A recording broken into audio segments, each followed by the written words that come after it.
I'm going to advance one there. I'm going to talk some fun topics here. And I actually gave Gerry 4 titles.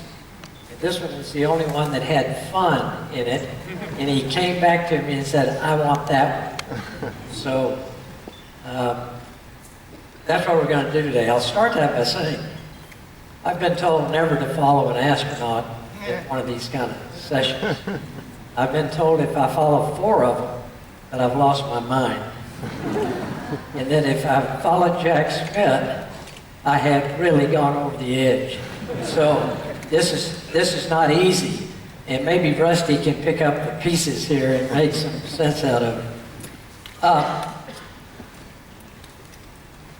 There were several steps to Apollo. And to understand the entire operation, I think it's important, and this won't be long, but I want to just show you some of the steps that it took to get us to the point that we even had a mission operation. First, we had to have a goal. President Kennedy gave us that goal. Then there had to be a concept of some kind of how we do it. And there were a number of people involved in that, some of which you heard about yesterday. And I think John Leuchten this morning covered that again very well. Then we had to design it, and that took a lot of people, not only from NASA, but mostly the contractors did the details. And we not only had to build spacecraft and rockets, we had to build control centers, tracking sites, the whole infrastructure to support what we were trying to do. So that design bullet there covers a lot, not just spaceships. Then we had to have some sort of, I'm off one here, I can tell now. We had to build them. And we had to build everything mostly from the start. There was very little that had been produced that we could just pick up and use. So the manufacturing job, that's where the 400,000 people that you keep hearing about, that's where they nested. Most of them in that contractor world, they built little valves. They built little valves that went into sub-assemblies, that went into bigger assemblies, that finally got built into a spacecraft. So it was quite a process just to do that.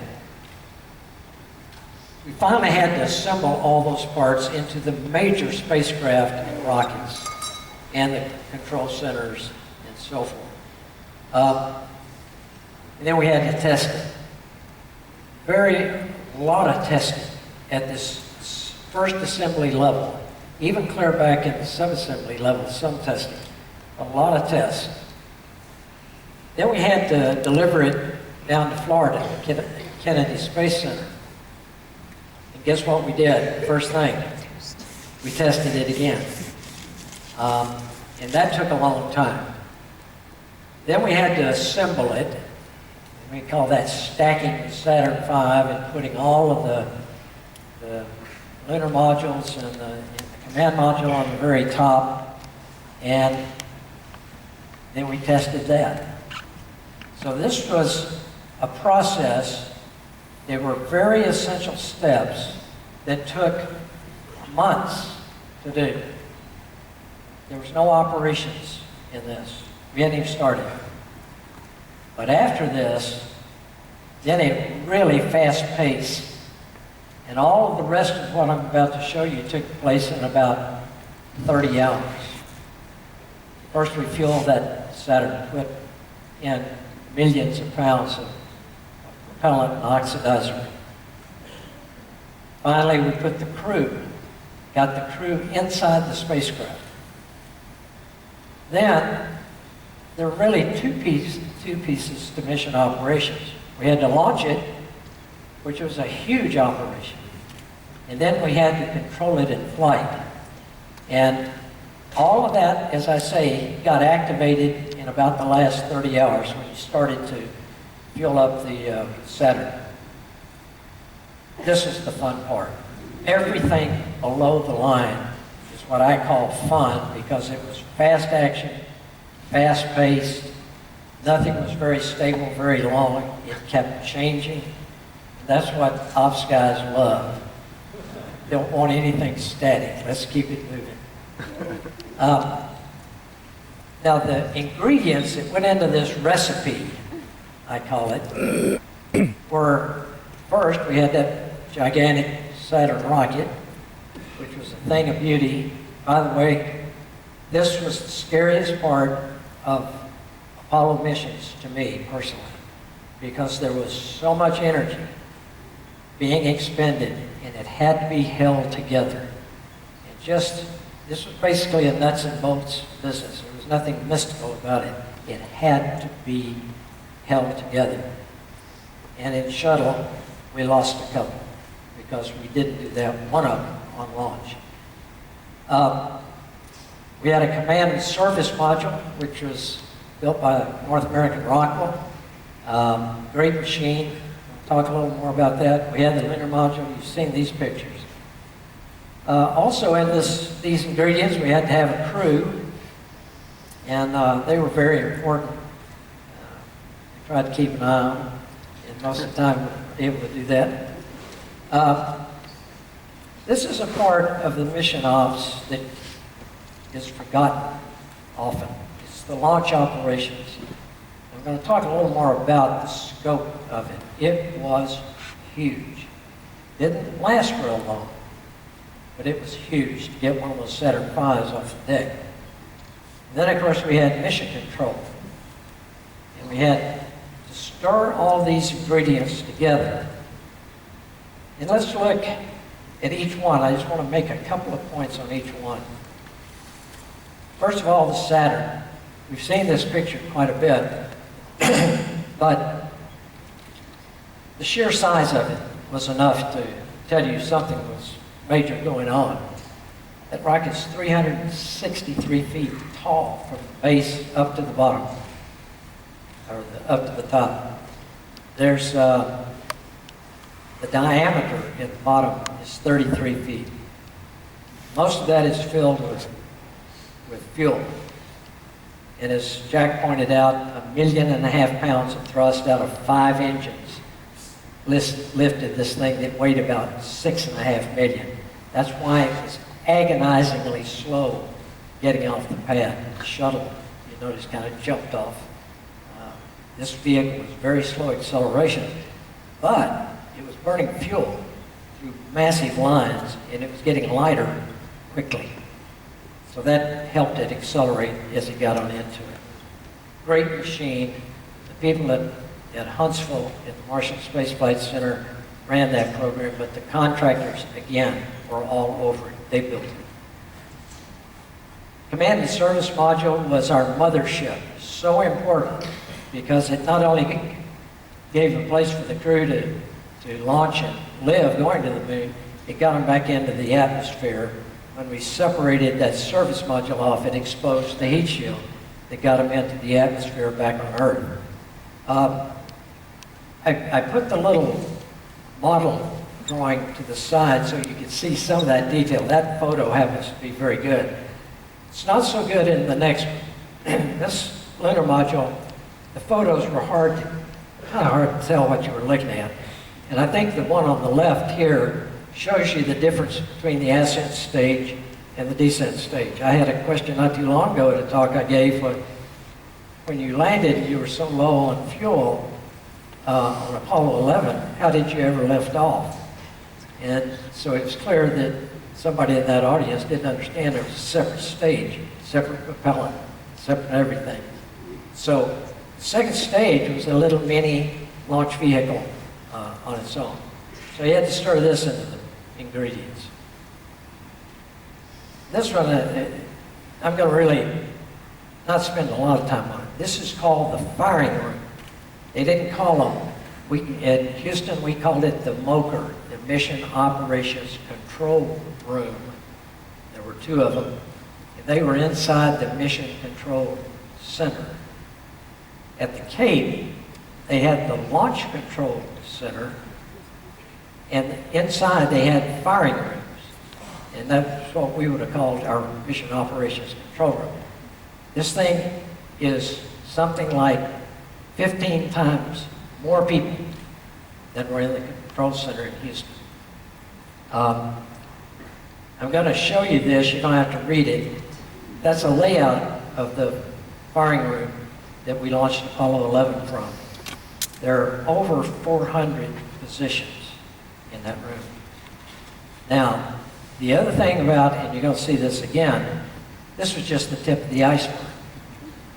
They were supported by other centers like Marshall that had developed this rocket. They also were supported by North American Rockwell, Grumman that built the lunar module, Chrysler built some of the stages, etc., etc. So there was a vast pyramid below these people. But they were, as far as the spacecraft were concerned, they were done at liftoff. Now they had a lot of pad work to do because generally a liftoff would burn up things on the pad, they damage things, they'd have to go in and replace those to get ready for the next one. First thing they had to do is look out for fires. But in terms of the mission, quite often you'll see the guys in the firing room turning around and they're looking out the big window that looked out to Launch Complex 39, and they're just watching, because at that point, Mission Control's in charge of it. If you look at Mission Control and then look at our Mission Operations Control Room, you can see it's much, much smaller. In fact, and I'm going to show you a similar chart, there's only 20 positions in here. You usually saw about 30 people, sometimes as many as 40.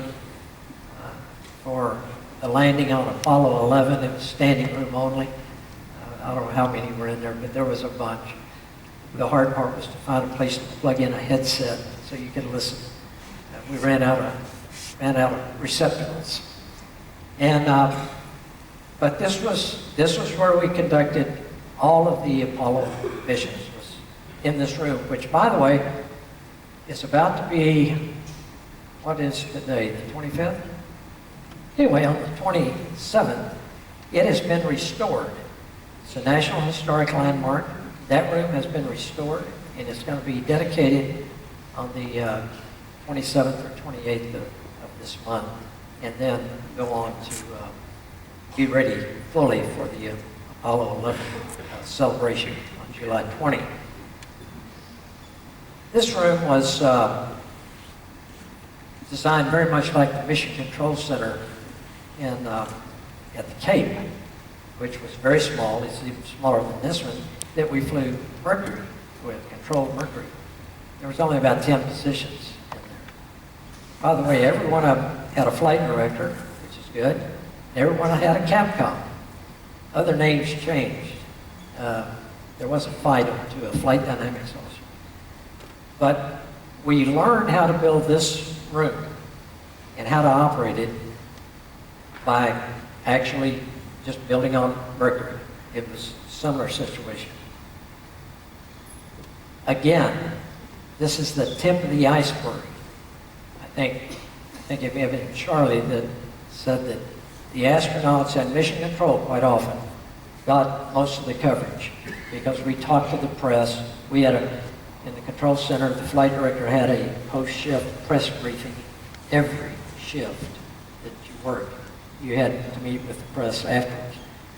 So the press saw us, they knew the astronauts, and so we got a lot of the coverage. But I can tell you, down in the bowels, below us, off to the side, even outside this room, there were what we call staff support rooms. That's where much of the analysis and final solution came from that back room. But they also had supporting them other centers, other NASA centers. They had all the contractors.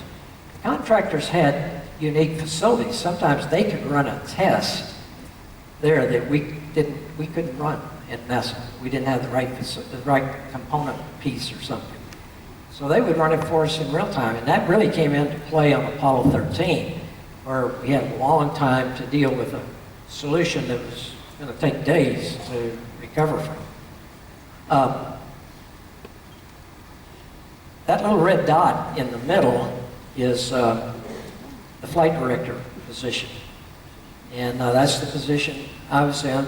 And I was in that, I had a shift on all the Apollo missions. And we all had colors. Every flight director had a color. I was gold flight. And my team was called the gold team. So they made it easy. Gene Krantz was white, Glenn Lundy was black, Milt Wendler was maroon, and so forth. There were only 6 of us. So but it was convenient to say, okay, the gold team's going to come in here at 8 o'clock in the morning. The white team's going to relieve them, and so and so. So it was quick. It was kind of a shorthand for identifying the teams very fast. I'm going to say a little more about that. So mission ops, we had to switch over somehow to get the Launch Control Center in Florida relieved of their duties so that we could pick up ours. So here's the way that worked. Here's a picture of the Apollo 11 liftoff. And if you look, he's about 2/3 up the way on that tower that's next to him. The launch umbilical tower is that orange looking or red looking where all the services, and you see those swing arms swing out right before they lift off. There were something like 9 swing arms. There was 17 connections, I believe, because some of them have multiple connectors. And they all had to get out of the way when the Saturn lifted off. And then all the Saturns that we had, I thought one day we were going to probably get one hung, and they were supposed to be able to pull apart, but you didn't know for sure.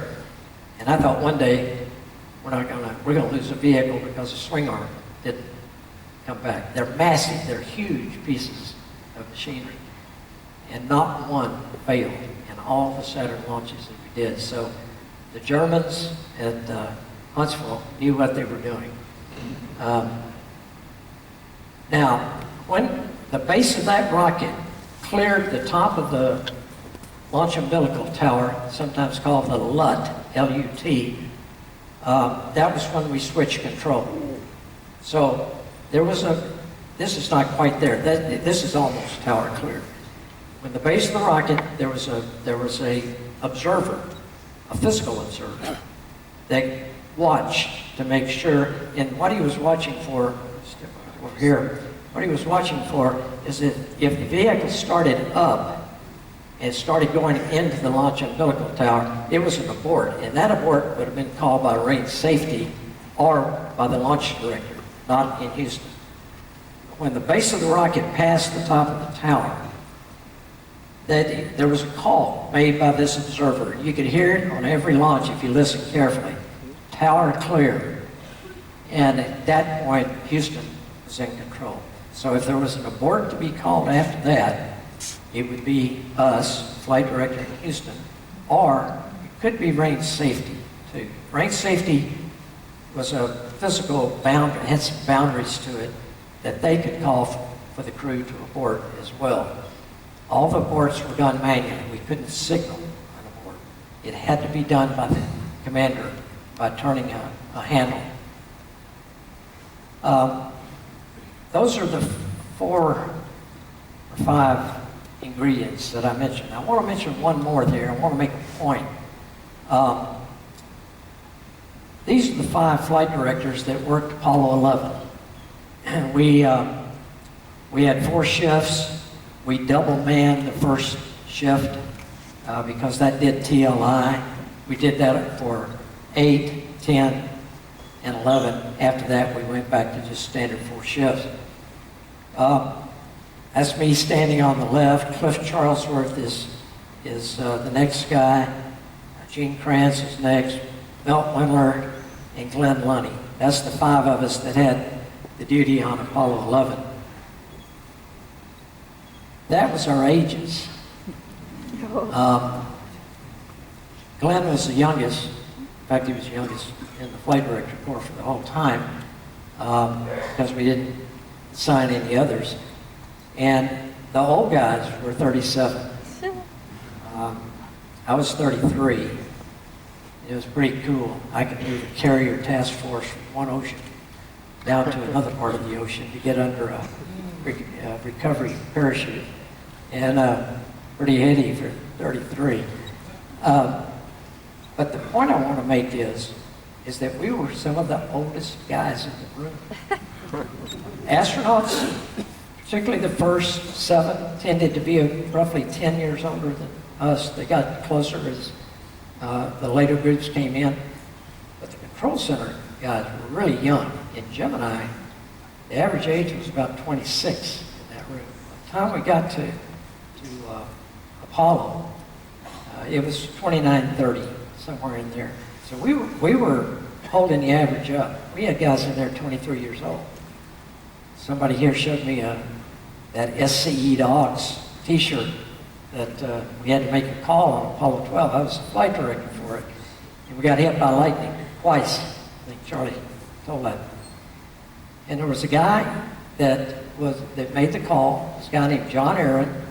He was 24 years old, from a little college in southwestern Oklahoma, physics major. And he's the one that made the call SCE Dogs, which put some auxiliary equipment in that the lightning had fried. But John had to know where that was, and that was typical. John played a big role in Apollo 13.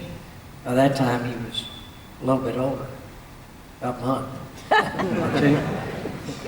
So the age was important, I think.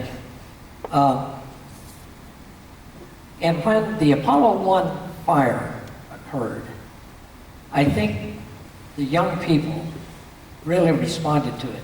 Several of us, in fact, 4 of us in that flight director slide have been in the military. We'd flown high-speed aircraft, and we had colleagues die. It never was fun, but after a while, you build you got to go on attitude, and you also build a little bit of scar tissue.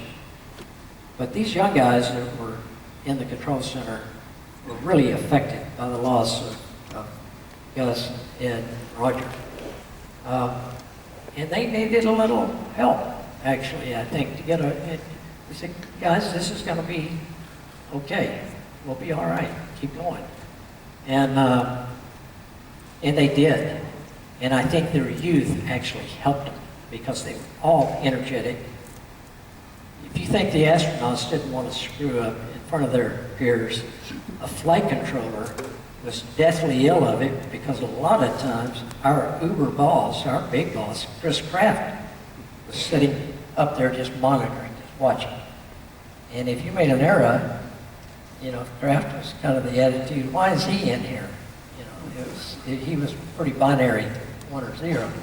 And but anyhow, I think the fire kind of helped us in a way. It's a tragic way to say that, but it did make. And the question that I think can't remember who was asked about tough and competent. Gene Krantz, after the fire, who was the director of the flight control division as well as being a flight director, so it's an organization. He got the whole division together in an auditorium, and he said, from this day forward, we're going to be tough, we're going to be competent, and if there's a reason to stop, we're going to stop. If there's a reason that we need to do something different, we want to hear about it, and so no more laying back and kind of letting happen, whatever's going to happen. And that message resonated particularly with the young people.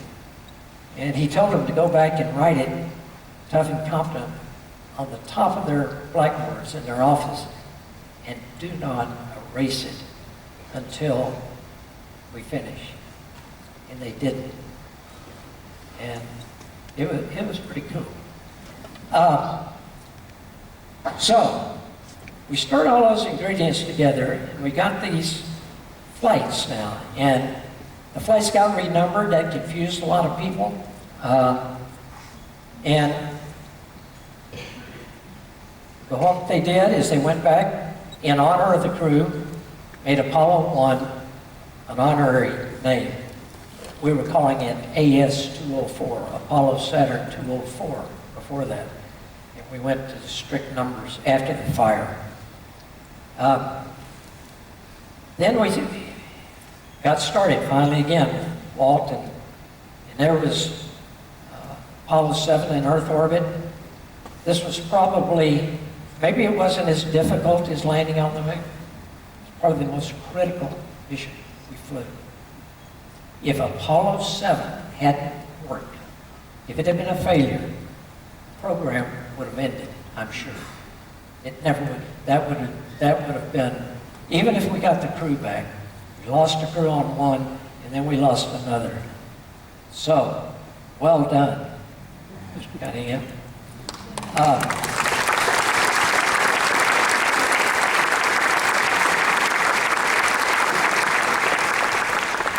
Then we went to Apollo 8, and that's a logical progression.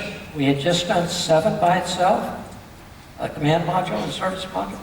Now we did an 8. And actually this next sequence gets pretty logical. 8 circled the moon, and for all intents and purposes, at least in Gerry Griffin's mind, that was the end of the space race. We had it. It was done. It was over. Now we could really get around to exploring. So we circled the moon in Christmas of '68. And then the next spring, we launched Apollo 9. Another very, very critical mission. It's the first time we put a lunar module in orbit.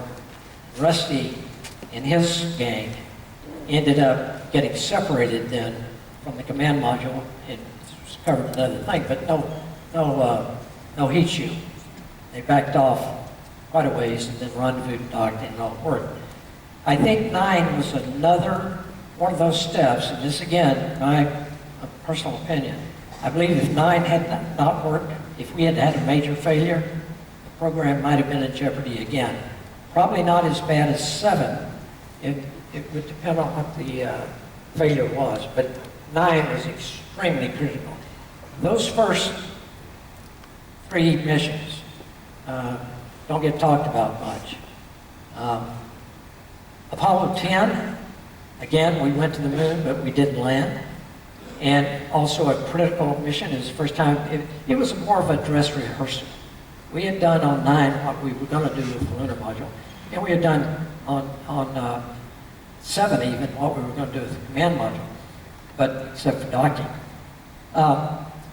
So those first 4 missions then were all logical steps to get to 11. In 11, we finally landed, and that's why he gets the gold star. Fill in the star. All of them are stars, but I wanted to code this in some way that you could understand what went to the moon. All the stars went out to the moon. The EOs are Earth orbit. 12 came shortly after. This was an interesting feature to 9, 10, 11, and 12 were 4 Saturn launches, and we did them in the same year, 1969, starting in the spring, late spring, summer, and fall. Pretty amazing that you launched 4 of those big guys in a year. 13, we had a bump with the oxygen tank explosion, and I'm not going to go into all that because I can spend the rest of my time, a little bit over. Then we ripped off 14, it worked well. And then 15, 16, and 17 took on a different, and this is probably the last major point I'm going to make. It actually was exploration, 15, 16, and 17. And we got in mission control. We shifted gears. Those first few missions out there, we were worried about the transportation system and get as much science as you can. But starting with 15, where we had the rover, and Dave Scott was the commander of 15, and he came to me and said, you guys ought U flight director, I was the lead flight director for 15. He said, you ought to come out into the field geology training with us and see how we do it. And I said, nobody had ever invited us. And I said, super idea. So I did. I went out and I learned a lot of geology from Jack and some of his colleagues, but it also showed me how they actually wanted to explore and go at it and communicate, particularly. So I came back and I told Gene Krantz, who was still flight control division leader, I said, you ought to get your rear end out on one of these field geology trips and see how they do it. Well, before it was all over, Gene went, Glenn Lunny went, Rocco Petrone, who was at headquarters, went. It was just a rush of leadership and management in the agency and at the center that said, gee whiz, you know, this is real exploration. We had that rover. These guys, two moonwalkers we got here, were on the surface a long time, and we really got a lot done. So, summarizing, Apollo had a clear goal, and that's what really kept us together. Started in the White House, the Congress, and by the way, in the White House we had 3 presidents during the Apollo program. 2 of them were Democrats and 1 was a Republican. And the support never wavered once we got going. The House and Senate, if I can recall correctly, were split. I can't remember in which terms, but they were split at least one. But the Speaker and the Speaker of our House and the leader of the Senate worked together. And again, the support kept going. And then finally we had the public. You hear some naysayers, but the public was behind us. They loved it. And it gave them a break from 1969, particularly, was so bad. With so many bad things going on. It gave them a positive look at the world. It got the Vietnam War and assassinations and civil rights riots and Chappaquiddick and things like that. Got those off the table, at least while we were flying. We had superb leadership. It was great. They trusted us, we trusted them, people below us trusted us. It was a great situation. And we were especially lucky because we were at the end of this long line of people that had worked so hard to get this stuff ready and build it. And it was a young bunch who really, the bottom line, we didn't know we couldn't do it. So we just did it. And Glenn Lunny came up with this. This is my final slide. He said, it's kind of like giving your keys to the car to your teenager and say, go to the moon. And that's the way we felt in mission control. So anyway, thank you very much.